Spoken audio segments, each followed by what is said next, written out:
preacher in the year of '01. When you think it's all over,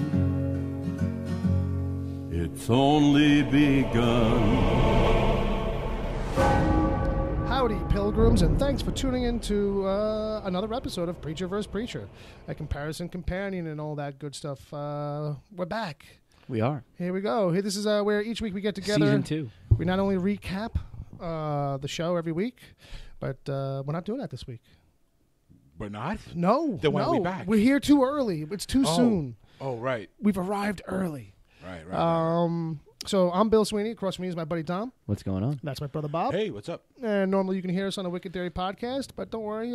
If you haven't, that's no big deal. Yeah. Paula is going to tell you all about it at the end of this episode. There's a little promo at the end if you're curious of where we're from and who we are. Which you might not be curious. No, it's true. I'm implying that someone's listening. We're going to force it on them anyway. That's true. That's true. There is a lot of forcing going on. So official business real quick is if you do want to get a hold of the show, you can email us at pvp@wickedtheory.com. If you got a Twitter handle, sign with your Twitter handle, so we give you a nice little shout out for that. You can follow us on Twitter, this show, at PreachVSPreach. We're on Stitcher, iTunes, Google Play Music, all that stuff. Subscribe, rate, review, because we like it. And we need it. Yes. So we're gonna. The spoiler warning for this episode is basically like, hey, if you haven't read the books, at least like book 1 and 2 of the graphic novels. That's what we get into too, not just the show. Mm-hmm. So that's the whole point of the fucking show. Of this show. This show is the preacher on TV versus the preacher in the book. Am I getting that right? Is that the idea here? That is the idea. That's the whole, the competition. Because I lose track, man. I lose track of things. Yeah. Yeah. At the rate of the show, there might not be much comparison to go. But things are going. We'll get to that. Hey. Hey, I just want to apologize for last year, by the way. Yeah. I was kind of down on the show, Preacher. Yeah, we all were in the beginning, I'm kind of going into this one with a new mentality. Yes. I've come to the realization that it's the show, it's not the comic. Right. They're not doing the comic. It's true. The comic's been done. Just try and enjoy. If you love the comic as much as I do, which is a lot, just try and enjoy the show for what it is, and try and get all the stuff about the comic, plot shit. Anyways, out of your head. I think it's a thing where it's like saying, don't go in expecting everything or anything. Like whatever comes your way is what comes your way. In a sense, it's obviously at this point, it's obviously not a page for page or arc for arc. Interpretation or adaptation, but not based on last season anyway. No, and I don't think going into this season it will be either. That's just my prediction. No. But I think you're getting that from the trailer we just watched. Yeah. A little bit. Let's get into that. We'll get into that. I think, which basically gives you the same message. Mm-hmm. That you're not going to be getting a word for word adaptation. Yeah. This is going to be more of a loving reinterpretation. Yeah, and I think there's a lot of probably it's updating stuff, and it's repackaging it for the format too. It's like stuff from a comic in the 90s.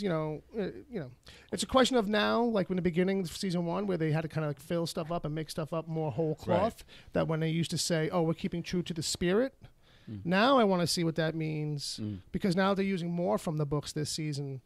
What does staying true to the spirit mean when you change like a character that we know and you change like their motivations or something that like we know as being that changes the story long term, because they did a little bit of that in season 1, but now that we're in it, well, I hope what we get is basically reasonably faithful interpretations of the characters that are going to be coming in that are from the book. I'm hoping that we're going to get book stuff as like a timeline.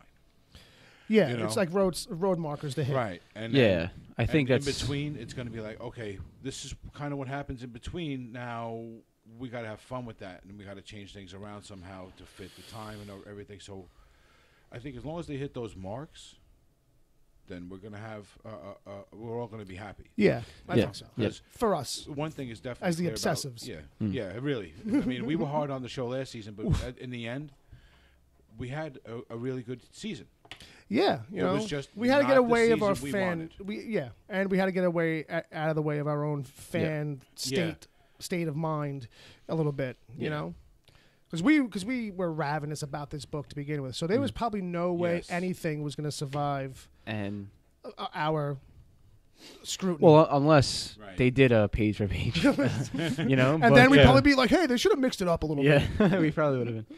No, but I mean, it just goes to show that, you know, this property has been kind of in and out of development hell for quite a long time. And maybe that's a good example, is like the bumps and bruises that they're taking. It kind of shows you how, like, I think that they had, you know, the reason why this got made is because they changed it up so much, and they're going to continue to change it up. Yeah. You know, I think a lot of networks were afraid of Garth Ennis and Steve Dillon's preaching. Yeah. I mean, look, when you think about it, we're not going to get the angel side of the story the way it was in the book. No, that's just I mean, that's clear now because we have two very different angels. And I expected that, though. You know? I did expect that. I think, you know what it is, too? I didn't expect them to get too much into the heaven and hell aspect. No. To be honest. Because also, too, in the comic, they don't, in a way. Where, like, the only time you see heaven, really, you don't see it very well defined. Right. Like, there's one exterior shot outside of some weird but thing. I mean, I feel like that's just because it's a comic book. You know right. what I mean? And like, they just drop backgrounds out. I feel like if they could get into it more, they would. Yeah. Like, their show is not going to get into it all because they're afraid to, or because people are sensitive to stuff and like that. And there's budgetary reasons for shit and like that, too. That's a great reason also, you know? Yeah. You do have to be careful with religious stuff because if anything was true about that whole Beauty and the Beast thing that we talked about on the other show. Right. Then religious people are going to be very upset. You got to go listen to a lot of the religious stuff in this show. See what Bob did? Bob teased the other show. Yeah. He's slick like that. Watch out, folks. That wasn't intentional, but you know. But well, you've been well trained. Yeah. You've been well trained by your keepers. That's probably it. Yeah.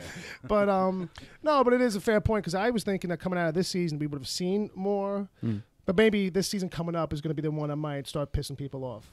Because I thought that would be a side conversation with this show a little bit. Like, some things are getting people annoyed now. Yeah, but, you know, maybe season 3 we'll see that for sure. But when you think about it, though, this one was kind of safe because when you think about the church in the town, it's a small, nothing little town with a population that's right out of dumbfuck. And everybody that died, like, was painted as pretty much being kind of an asshole or a jerk or not completely, you know, they were sacrificable in that TV and movie way where it's like the bus driver can't die unless he gives a passenger a hard time. Right. You know what I mean? Well, yeah, so the school bus driver was a child molester. Right. You know? In the particular reference I'm actually making, I can't remember what movie it is, but it is a thing that was pointed out like in one of these video things I watched online. It was like, watch, the only reason the bus driver dies in like whatever it was, the 1990s Godzilla or something like that is because he gives this customer a hard time and acts like a total jerk to justify, like, you know, like killing him. Yeah, you know, it's all excusable. But so the best thing for us about season 1, all in all, is probably that it ended right where the book 1 kind of goes when the characters all set out on the road. Yeah, right. So let's get into the trailer or the preview really. Do you want to mention any new updates and stuff? New cast members and shit before we get into the trailer? Sure. You want to? Well, you know any of these people? Because I didn't watch. We do have a list in front of us, don't we? Yeah. So Noah Taylor. You might have seen him in Peaky Blinders. Right. I wouldn't know. I've seen some I haven't Peaky watched Blinders. it yet. I've seen some. It's good. I've been meaning to watch it. You got Pip Torrens. Yeah. He's from The Crown, which was a good show. I watched that. Now he's been confirmed as Hair Star. Yes, he has. Yes, he has. And we have a debate if it's hair or air. Her. Yeah, if you don't say it with a German accent, I don't know if it works. Yeah. We need our friend Steph to help us out with that. I think the H is a strong letter in German. Oh, sure. So I would think Hair Star would be appropriate. Yeah. Seems about right. Seems about right. I got to watch Glorious. We do need clarification, so, you know, Steph, if you're listening. That's true. That's Sammy, true. you know, She or is Palmer. Steph from Gotham Lights podcast. She is our nearest German-knowing person. She is. Then we also have Julie Ann Emery. She'll also be joining as a season regular. I think she's playing Featherstone. If you haven't seen her, if you don't if you can't match up the face to the name to hearing her right now, Google her and look her up because I can guarantee you've seen her in something. Yeah, she's a real kind She's of, been in fucking troubadour, so much as stuff. they say. Like, she's made the rounds. But I was kind of on the same wavelength as you up until we just watched the trailer again before we started the show. Which wavelength? That she's Featherstone from the comic. But watching it again before the show started, I kind of heard like a accent, like a British accent. See, here's the thing. I really think the blonde that we see in that trailer is not Featherstone. And I think it's a different actress. It's a different actress than her. No, that's her. Okay. That's her. So there's two, because I didn't catch Featherstone then in the trailer. No, I'm missing something there. Well, that's the thing. Like, the actress is the one who you think is Featherstone, but that character that you see in the trailer doesn't look like Featherstone or sound like her. Fair enough. So, okay. I really think that's a different. You think so? Because yeah, I really feel like if you pulled up a freeze frame from the trailer and a picture it's definitely the same actress. Yeah, I really don't feel like it. I feel like there's a big age difference. Okay. Well, we don't have. But either way, we don't have. You don't have anything available to. So you can email us. So, yeah. At PvP. Just PvP at wikitheory.com. Just tell me I'm right. Just set the house on fire. Don't.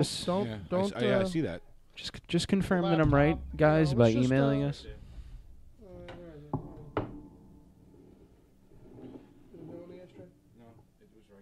Oh, you put it out. I didn't realize what you would. Okay, I thought you moved the mug so I could see it. No, I extinguishing it. Yeah.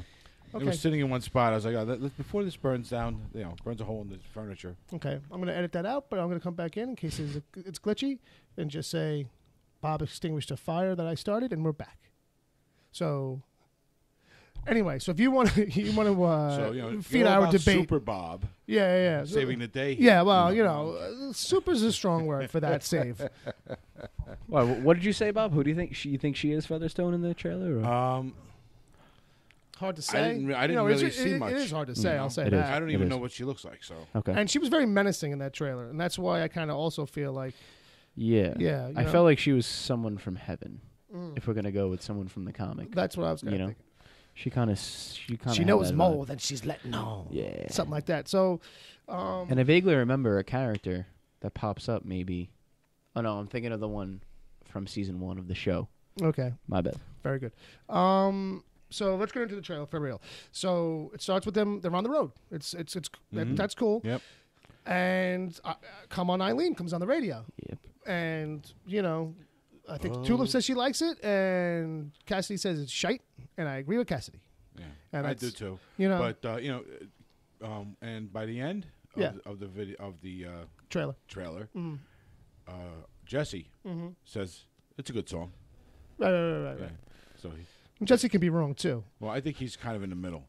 Yeah, he's just playing it safe. Trying to play it safe. He's playing it safe because I think he's really with Cassidy because they're such tight buddies. Yeah. But her being an ex-girlfriend. Dom's pulling up those pictures. He's gonna. I think they look very different. No. Let me see. Are you kidding me?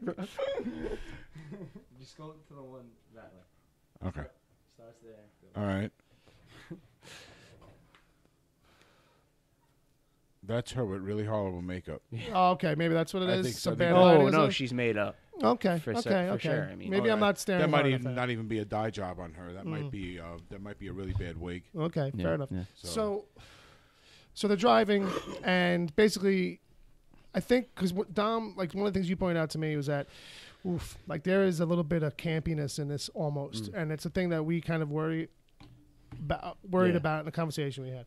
And because it's like a Dukes of Hazzard move, basically, they pull. Yeah. And don't get me wrong, it's edited really fast. It's not a trailer; it's a 30-second spot. Yeah, it's not. We don't consider it a trailer. Right. We were talking about that the other day. I think this is more like glimpses of the whole season. I think it's all from episode 1 and 2. Yeah, I think it's all episode 1. I think it's a lot from episode 1. You know what? No, I take that back because you guys are probably right because they're not going to have time to edit the whole season. They're going to rush out. Yeah. They're going to take at least the first couple episodes, and they're still shooting right now. So this is 1, maybe 2 episodes. Yeah, and that's what I'm saying. I was gonna say they really, even though they're kind of calling this a trailer, they dropped it at a weird time. I don't even know what show was on at the time. 30-second trailer. They dropped like a commercial, or was it The Walking Dead? Maybe it was the finale during the finale for Walking Dead. But yeah, so I feel like they didn't. That's why it's like short and it's rushed. I think, but I feel like they didn't make it well known that it was coming, and I feel like nowadays a lot of shows do that where like they really make it known that the trailer is coming tonight or this week. No, I'll tell you what. So I think we're gonna get something a longer soon form that's 2-3 minutes long. Yeah, I think we're definitely gonna get something longer form, or like the first 5 minutes of episode 1 or something like that. AMC loves to do that shit. Yeah. Put that stuff up online, Yeah. But it looks like maybe they'll get Cinnabon involved, like they do with Better Call Saul. Better Call Saul. I don't know what cross promotions you're gonna do with this show. I can't imagine, but unless it's like old muscle cars. Yeah. But the trailer bounces around a lot. They're filming down in New Orleans, so that's cool. According to the storyline, where they're at right now in the story compared to the comic, they shouldn't be in New Orleans. They go there twice. Right, but not until like the second or third trade is the first time they go. Well, there's the storyline of Dixie Fried, which comes in later, but like in the first or second trade, they go there for a hot minute. Yeah, they do. That's where they first see R's face. Right? Mm-hmm. I think so. But I'm remembering that they end up in Texas short after that because they're in Louisiana when they run into old friends, quote unquote. Right. And they get dragged to Texas. Right. So I'm wondering, to interrupt the conversation about the trailer, really. Or as we move along the trailer, maybe we'll just talk about the season. Yeah, I'm sure we will. But, will we get to that at all by the end of the season, the Texas stuff, when we go visit some old family, versus... We got 13 episodes this season. They had 10 last season. How much of that will we touch on? Jesse's past and stuff like that. I think it's it has to come. Yeah. I think it's something that's got to get sprinkled like they did last season throughout, every a little bit every episode throughout the season, Right. I don't know. I was actually thinking that we might actually get some of the history told as flashback. Current, okay. As current time. Right. Like they're trying to go on this quest and get out of Dodge, and they're going to run into our friends from New Orleans as they drive through, trying to get to somewhere else. Friends from Texas. Friends from Texas. Right. So. Yeah. They could just kind of shorten that down. Yeah, and then it's because. But that derails the whole. But them getting caught up with Texas derails the whole. What's road Texas? trip. So that's Anvil. That's Anvil. That's Grandma. Right. And that's Angelville is Grandma. Yeah. That's Louisiana. Angel. Yeah, but when.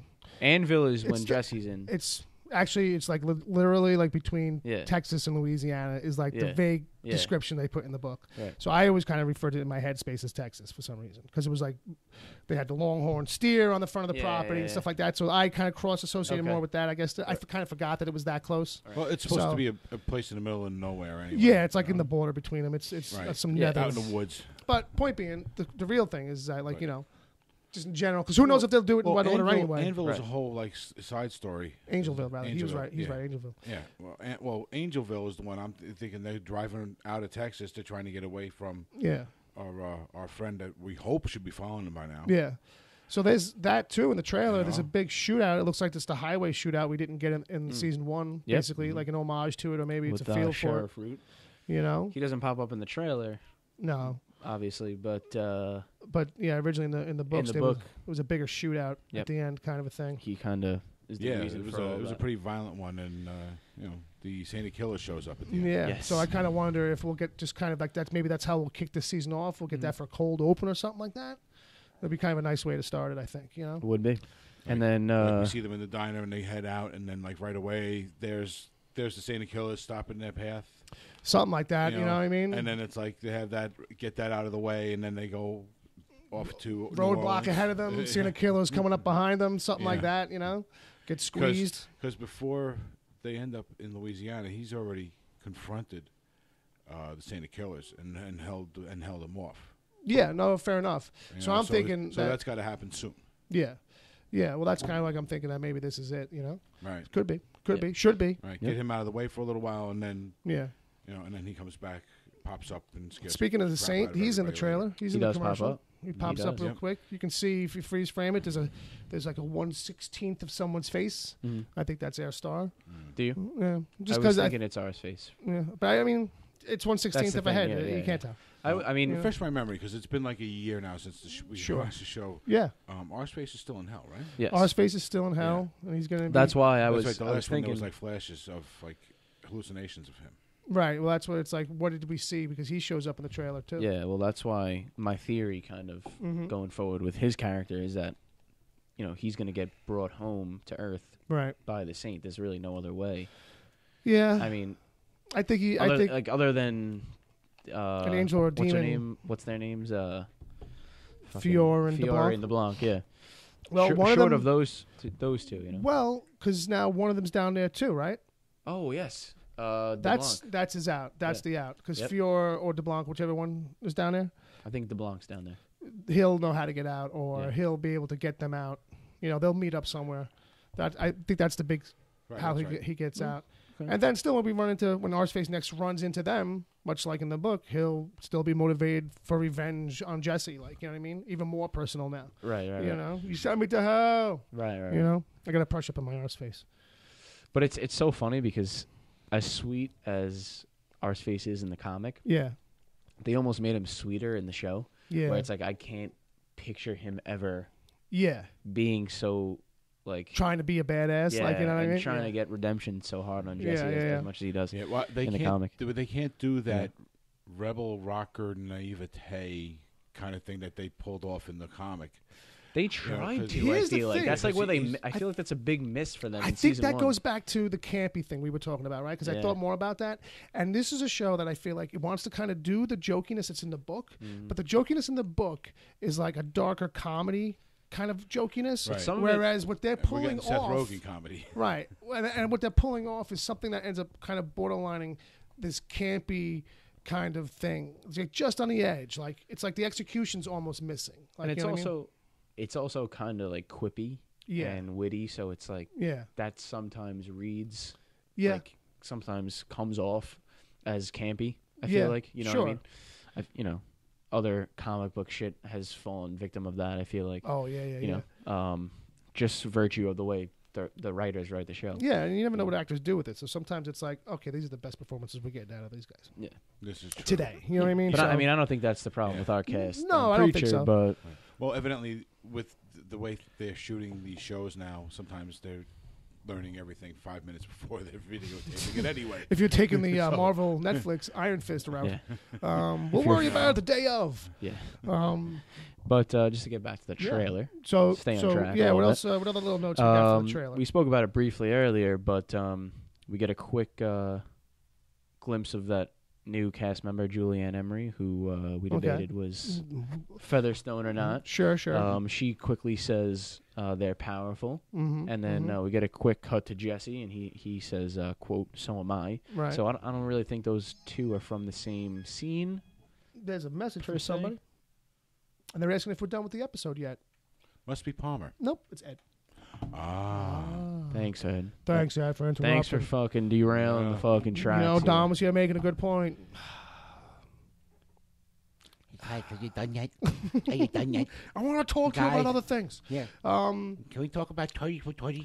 So if that is her, and if that, so you think that she's not playing Featherstone though, or you do think that? I don't think she is playing Featherstone. Yeah, I don't think so either. Because that conversation, just the quote in itself, her saying they're powerful. Yeah. To possibly Jesse, by the way they cut the scene. Yeah, you don't know in the trailer. Really. Yeah. I can't. I just. Yeah, it's not the character. Quite feel right. Who do you think she's talking about at that moment? I think she's talking about them. I think she's talking about Jesse and. And you know what? You know what? Here's a theory. What if she's talking about Masada? That's what I was gonna say. Maybe she is Grail. She's just someone they've kind of worked up for the show. White. Yeah, she's just someone they worked up for the show. She's like a senior who's probably giving Airstar some kind of directive or something, or some kind of hard time about it, whatever he's been up to, and sending it because we see the van pull up, which is another note in there that this van of guys in all white, right. Which is the sign of the Grail. Yep, Jesse beats the crap out of them big time. In the trailer, in those 6/8 of a second that we see. But no, I think you make a good point with that. I think it could be Masada, but I think it's a little too early for that. I think it's just I think there's so much shit in the comic rather that like you could drag 4 or 5 seasons out before you even get to any of that shit. Well, I hope they don't do that. No, but I see what you're saying though. There's a lot of It's a long run on the comic, It's 70-something issues, 66 issues, so it's it's a long run. So 5.5 years, right?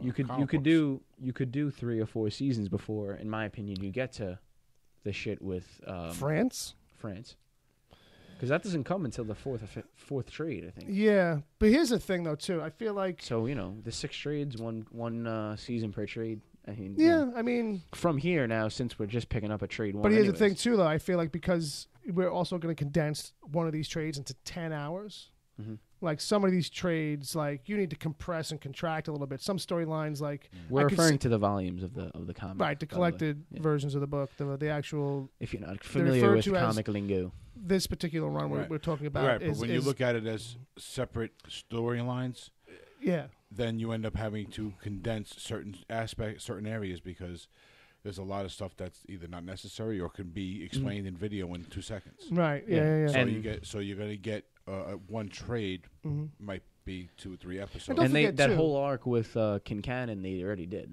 So later on in the comics, which ultimately was good, because how do you explain that later? Yeah, there's that, and some of that kind of can I see ways where that can kind of all get revisited in a way, and we can do a thing where it comes full circle a little bit. Some of that could rear its ugly head in a way. Yeah, but I think if you do it as it is in the comics, later in the show, people come and they're like, all right, that's it. They just jumped the shark. What's going on? Yeah. They would think it's just they might. We've already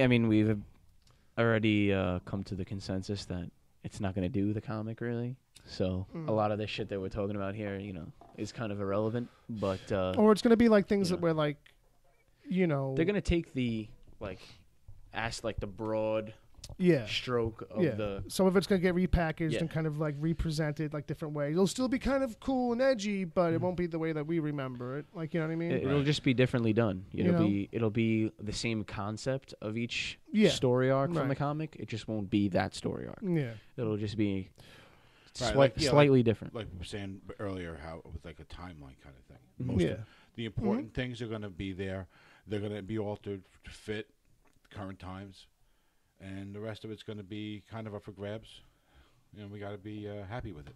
Yeah. So they're doing a good job. So no, yeah. I mean, and I think too, we'll get a better idea of what the roadmap will actually really look like for this kind of show going forward after this season.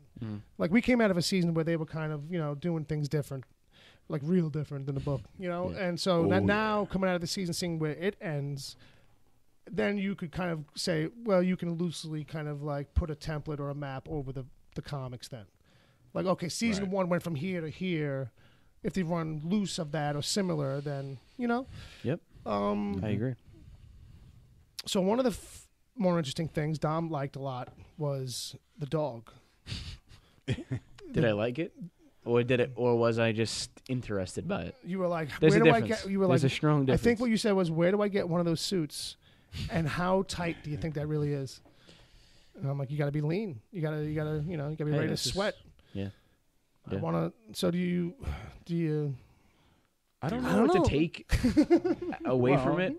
It's hard to talk about right now on a podcast because it's just hard to describe. A film of a guy in a Dalmatian dog suit sitting on a wife on the couch, next to the couch. That's how that would have came out. With a girl, with a woman rather, and she's got him by the leash, chained on a leash. And he's being a good boy. And that's the only thing missing from that was her patting him on the head and going, "Good boy." The weirdest, the weirdest part for me though was I couldn't distinguish whether or not it was a man in a suit, was it a fucking dog human? Like, what was it? Well, that's the greatest thing is like it goes by fast enough that because the head looks real as fuck. Your brain, the first time you see it, it goes by so fast that your brain just happens to process that, wait, that wasn't right, as it goes past. Yeah. You know what I mean?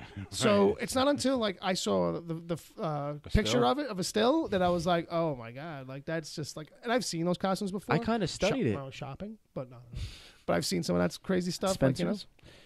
But Spencer's gifts. It just fucking... It's creepy. It looks kind of real. It looks too real. So I don't know if it's like because like as grounded as the comic kind of is sometimes. Yeah. It gets even more unearthly than it already is. Mm-hmm. You know what I mean? Yeah. If that even makes sense at all. But not in this. But not with. I mean, this we're talking about fetish stuff. You know what I mean? That's literally a guy in a fetish suit. Yeah. Yeah. You know what I mean? Like he's enjoying. He's having. That's part of the. The weird part of fetish stuff is the old days. They like stuff. Fetish stuff, I guess. These two guys, well, Goldberg I think they call and themselves Rogan. furries, right? Yeah, but I saw this think on like an episode of CSI. But I think no. But see, here's the thing. I think these guys are something different. So furries are usually in a bigger, cartoonier mascot kind of looking suit, very much more cartoony. Whereas this guy and people who do this, they like get into like household pet kind of dog costumes, where it's like an oversized Great Dane or like this was a Dalmatian, and then they're like they go all day just being kind of treated like the dog in the house. Yeah. You know what I mean? And I don't know. Here's the thing with all day fetishes. I don't know how you got to be really into it, man. And I guess just because I'm not, like, I can't imagine. Yeah, you know what I mean? It's one of those things. I'm on the outside looking in, saying, "Hey, if you're having fun, and you know what? Good for you." There's actually a character good boy. Yeah, good boy. There's a character from the comic that plays heavy with that type of shit, sex-related stuff. There's a lot of that pops in and out. That's coming. That might be coming this season. Yeah. What's his name? Jesus Desade. Jesus Desade. Jesus, whatever it is. I think it's supposed to be Jesus. I think it's supposed to be Jesus. But you know, maybe that has to do with him, or you know, his fucking weird clique of. Yeah, but if we get him, are we going to get the sex detectives? Well, that's always been a big better, question. baby. We better get the sex detectives. That's always been a big question, you know. And like I think when Rogan has gone on record as stating like, oh, people ask me like, you know, would I pop up on the show? He's like, there's only one kind of role I can see myself doing. No. And I presume he's either talking about one of the sex detectives or Cassidy's buddy in New York. Yeah, who turns out to be a nutcase. Okay, you know what I mean? Okay, right? Because it's like, you know, those are the body types. He'd be great. You know, as Cy. As Cy, correct? Cy. Yeah, Cy, the friend from New York, the old buddy. Well, when they first announced, I would like to see, if he's going to do one of those, I would prefer to see him do Cy. Because if he's doing the sex detective, he's doing it totally for fun. Yeah, and I would rather see them played kind of straight, because that would be funnier, I think. Yeah, I think it would be kind of funnier for people who especially don't know to see him kind of come in, be like the straight guy the whole time, and then when he makes a twist to be the fucking psycho, you finally get to see him just kind of do that. Like, we've never seen Seth Rogen actually do that. Right, that's what I'm thinking. Yeah, be the kook killer type. He would be much better off doing Cy. Yeah. Seth, please think about this. I don't know if I've ever mentioned it on this show, but when they first announced that he was involved with the show at all, like when they first announced its development, I thought he was gonna play one of the angels. I don't remember who it was from the comic, but the Blanc or Fiore kind of had like that same kind of look as him. Little shorter guy, short, heavier. Stocky, you know, hairy as fuck. You know what I mean? I wonder if the trajectory for them is still like in their minds to get them to that point where we run into them in the book. And they're like kind of like off the rails, cokeheads, strippers, everything. They're living like they're living the Carlito life. Hey, you know? that would be a long departure. But that's from that's why I feel like we the might comic book collection. I feel like it's like saying, well, let's keep these two around. They'll end up there. We'll get them there, but like we'll just follow their progression. Disaster. I liked them a lot. I liked them a lot in season 1. They were a high point for me. They took a little bit to grow on. I hope they stay around. Yeah, because they played so low key in the beginning, and they're very original characters. Like they're just strange. So you're not used to seeing, characters like that.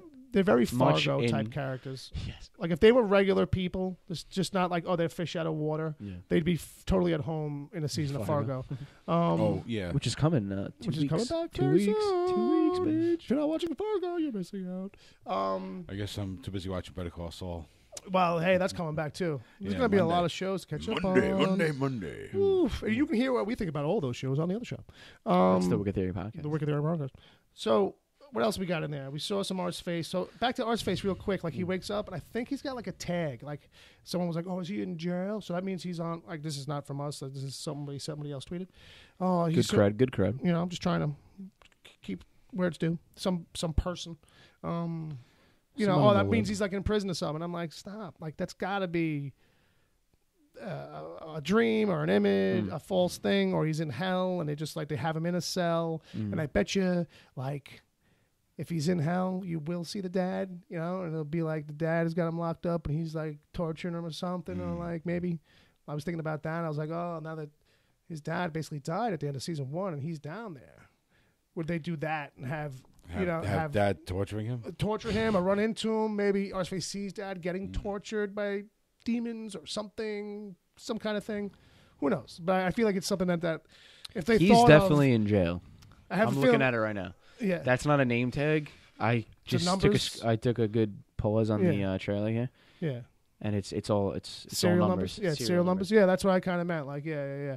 So, like, I wonder if it's just a thing where, like, you know, because how does he just spontaneously wake up in a prison already processed? It's got to be hell, yeah. It's you know what I mean? Unless it's Fior and unless like the show's playing with the definition of hell, where it's like whatever he thinks is hell. Maybe he has this weird interpretation of jail. And that's what I don't think it's Earthbound. And if it is Earthbound, I'd say this is a theory. Like, if they found a way out, he'd have to come back maybe if somebody else died. He could jump in or something like that. Maybe. Yeah, well, that's a funny thing to mention too, because that's something that they don't really mention much in the comic. Dead. Was that? He's not dead. Well, technically, no, you're right. Yeah. So, I mean, he just kind of went. So he doesn't have. He shouldn't have to come back through somebody else's body. Well, you know, if you always should just be able to go down and say, "Hey, look, this guy's not dead. He's not supposed to be here." Right. Exactly. We're out. Yeah. You know, it's fair. It's fair enough. It's fair enough. What else we got? We got anything else? That's about it for the trailer breakdown. Trailer breakdown. But I was. But I thought. What's the overall thought of the trailer? I actually thought it was very entertaining. I thought it was pretty good. Like, I get what they're going for, like, because it's the song and it grates on me. Like, it was hard for me, but like, I totally get what they're going for. They, you know, this show overall, they wanted to kind of feel like it's all brewed out of like that very kind of like Quentin Tarantino-y. We're having some over the top fun, and we got a good soundtrack behind it, kind of thing. It's going to be a romp, and it's going to be a little like, oh, don't, you know, your mom might not like it. It's going to be a little over the top. You know, knife wounds to the stomach and stuff like that. You're gonna be okay. Yeah. Maybe if your penis is cut off and shoved up their ass. You know, it could happen still. Yeah. We can hope. Yeah. You know, and now they've got more time to fill, things like that might all of a sudden seem like, okay, we do have time to fill. We could have the crazy shit that we were gonna leave out. Right. And just say screw it, put it in. Right. I mean, if AMC's gonna be behind the show, you know, then. You know, they got to be able to like do a couple of those things. So the only other question I had in my notes is, what do you guys think about how they do Santa Killers? Like, so like this season we had him all flashback based, and now that he's Earthbound, do you think we'll see any more of his flashback, or will they maybe like do a thing where like, oh, we get a bunch of it again in like one episode? Like, we just follow him Earthbound, we don't see anything about him, but then we get an episode maybe later on that focuses on him a lot more, and then we get like another info dump, because there's more to his like origin, especially when he's in hell. If he's or did we just completely change all of that with this? Well, you know, I don't think that they're going to hit any more of him, his past, his background, because they've hit all the key points. Yeah, they hit on him being having been a soldier, and all that. They looped stuff. it. Yeah, right. I forgot too. I forgot about that. I saw it a lot. My personal disappointment with that part of it is that we don't see him the way the book portrays it in hell. Right. You know what I mean? Yeah, because that image, the one we have, is a good image of like how hateful he is. Right. Or how hell will torture you in a loop. But like, we don't, in the book, you get to see the physical world of hell, kind of a thing. You see, and you get to see just how powerful his hatred really is. Right. You know, there's no denying that. Well, I'll tell you this: did we see anything? Was the specificity of his guns addressed? Like how his guns can't miss? I don't remember. Because that's a thing, and I feel like that has to be established. It's a major. It's an important point to his guns. And I was going to say, otherwise it's going to come off as ridiculous to viewers. Like, oh, this guy just doesn't miss. Yeah, and I think that's something they'll roll out. Yeah. They'll roll out as you get more familiar with the character. I do remember them saying that too. Like, they want to build up to the point where, like, when we show you a demon on TV on the show, it'll feel like we've earned it. Yeah, they've got to show him, because they pull him out of hell. Right. So they got to show the process of him becoming the Saint of Killers now. Right. So there's got to be. That's what I was going to say. That. So you're like, you know, they have to do the flashback shit too. Still, you know. What I mean? Yeah, there is still a little bit more. Well, yeah, I guess. Yeah, but I think it has to do more with like the forging of the guns and the forward progress from him coming out of hell. Yeah. You know, so I don't necessarily think that that's past. You know, because that's kind of happening now with the story. How does season one? I forgot. How does season one end with him? Is he on Earth 2016? Yeah. Already? Yeah. Is he? Yeah, and he's on the road. He's standing on the highway, and he's like, preacher. And Oh, it's yes. like, Okay. like, No, because yeah. I just had a quick thought. Maybe, like, that shit of him coming out of hell to Earth is happening, like, parallel with him and, like, Eugene or Arseface somehow. Where, like, he's coming back to Earth from hell. Yeah, I think that's what... Eugene somehow like gets in there with him. Oh, okay. Yeah, So that's the moment. But I think... I don't know, though. Bill's you know what? It's been so theory, long. too, worked, you know? Yeah. It's been so long since we actually saw everything. Yeah. That we forget a lot of the details now. I'm thinking about rewatching we're gonna have the finale. to rewatch. Maybe if that's like a thing where it's like, oh, yeah, go back, watch a few more, and, you know, some of the stuff like at the hotel and some of these other high points. Right. You know, some of these crazy scenes. Donnie. The stuff with Donnie. Stuff with the chainsaw in episode 2. Yeah. There are some fun things. I bet you know what, too, with the stuff that we probably gave a hard time in the beginning. I wonder how, for us, as a rewatch, if it would still kind of be a thing where like, yeah, it's not working for me, like, you know, or if it's like, okay, no, I like it better now. Second viewing. I was gonna say, well, we watched every episode at least twice of season 1. Yeah, back then. But I feel like now I've kind of my mentality of it is matured. Like I said earlier in the show, like I've come to grips with the fact that it's totally different. Yeah, it's not the comic. Yeah. So I didn't have that mentality at all. Yeah, the defenses through the first up. season, even with watching each episode 2-3 times. Right. Yeah, so I feel like if I watch it now, later. I feel better. So 40 weeks later, you've calmed down. Yeah, exactly. We all have. We all took a turn, and so I think that's it from like the questions I had in the document for us to go over. So one of the things I'll talk about, but we won't really get into too much here, is that for this show, for Preacher vs. Preacher, I think we're going to give away another book this season. So last season, if you weren't with us, what we did was eventually there was a process to it and all that. I don't know exactly what the process we'll do this year. We'll talk about it. We'll figure it out before we come back for regular episodes. But we gave away a copy of Absolute Preacher, which is the new collected edition. It's hardcover. It's like the first 24 issues.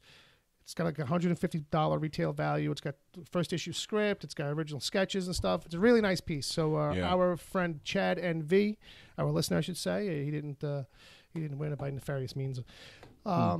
He won it last season, and so it could be you this season. NV Chad. And if you already have book 1 and you're like, yeah, well, I got book 1. Well, guess what? Book 2 just came out. Volume 2 just came out for it. Oh, so, yeah, Volume 1 conveniently. Yes. Yeah. Timing. Season 1, book 1. Season 2, book 2.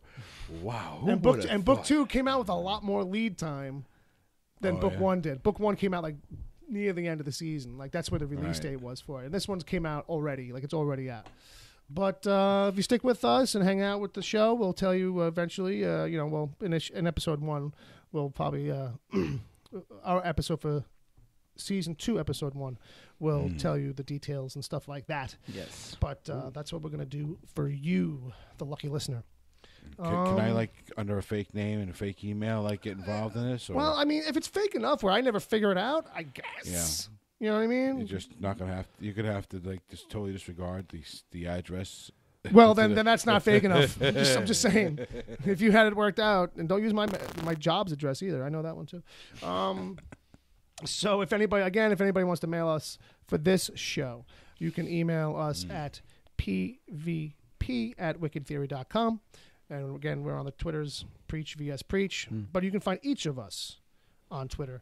You can find Dom. Dom, where are you on Twitter? I'm on Twitter at Dom, DOM_Torre. That's TORRE. And what about you, Bob? I'm at Bob WTPC. At Wicked Theory. Our other show is wickedtheory.com. You can also find this show there. And we look forward to coming back to you guys in June.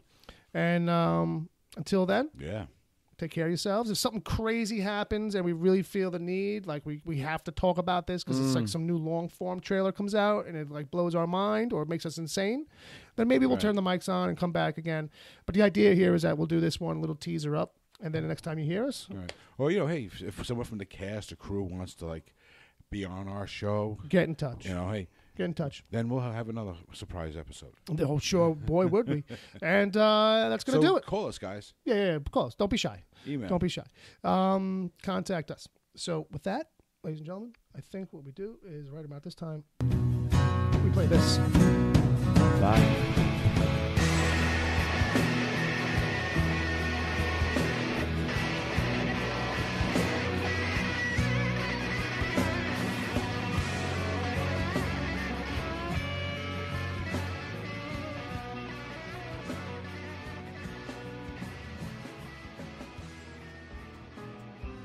The Wicked Theory podcast is heard live every Saturday at 7 p.m. Eastern until whenever. Just go to mixler.com/wicked-theory. Mixler is MIXLR. Sign up to join the chat. Then click the follow button to get reminders whenever the show goes live. You can find the show on iTunes, Stitcher, Google Play Music, wherever good podcasts are given away for free, and at wickedtheory.com. You can support the show at patreon.com/wickedtheory. There you can get the after show if you miss it live. God forbid, plus other exclusive episodes. As always, send your emails to podcast@wickedtheory.com.